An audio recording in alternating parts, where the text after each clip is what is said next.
हम इसको लगाने लगे हैं ट्रिमर के लिए हमने ये नट भी खोल लेना है, ये कटोरी भी उठा लेनी है, ये वाली भी गोल्डन।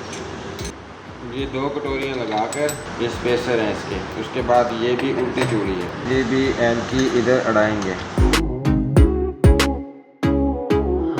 इसके 3 सुराख हैं, 1 2 3। ये जो सेंटर वाला है ना, इस बोल्ट के सेंटर में रखना है आपने। ये देख रहे हैं, ये सुराख, ये इस सुराख के साथ होना चाहिए। और ये जो लिखी हुई है ना नंबरिंग, इसको नीचे रखना है आपने। ऊपर जो है ना गोल्डन प्लेट आएगी, फिर उसके ऊपर ये वाइट वाली प्लेट आएगी। तो ये उल्टी चूड़ी का इसका नट है।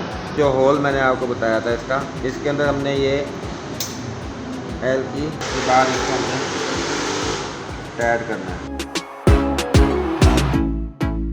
सेम फिटिंग है। ये गोल्डन प्लेट आ गई, वाइट प्लेट आ गई।